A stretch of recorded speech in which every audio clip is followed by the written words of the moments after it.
Thank you for joining today. My name is Sharad Bajanki, and I'm an intellectual property attorney at Hill, Kircher & Wharton in Atlanta, near Cumberland. I'm going to speak about trade secrets today.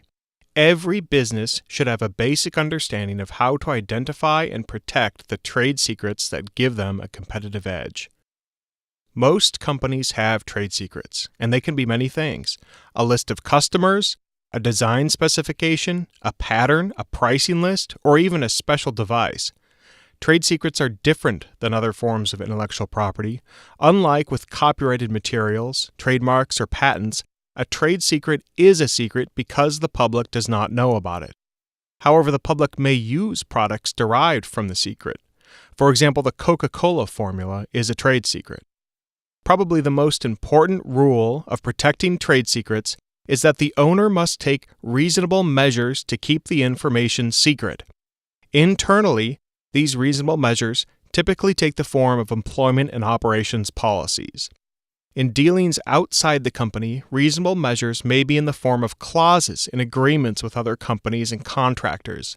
You may need to disclose trade secrets to contractors for them to work for you, so these clauses explain what they can and can't do with those secrets.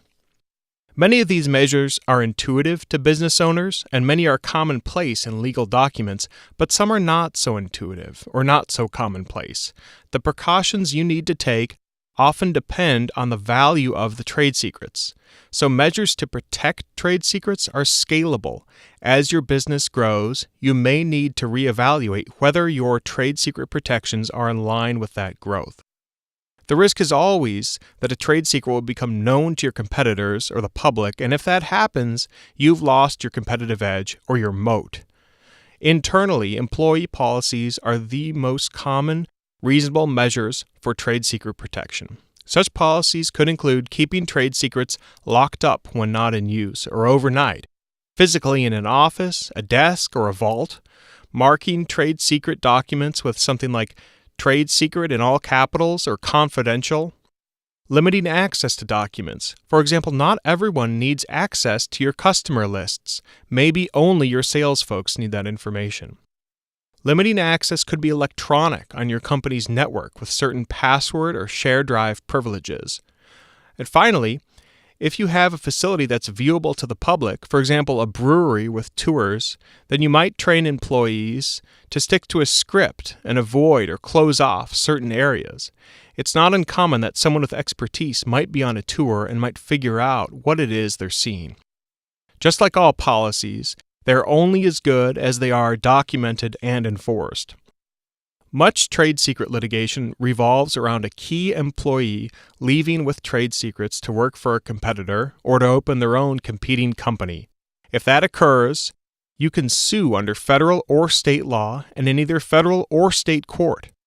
If this comes up, your attorney should explain which jurisdictions you should choose and why. But do know that there are multiple ways to get relief. In some cases, you can actually have the court issue an order to seize the trade secret material that was misappropriated by the employee.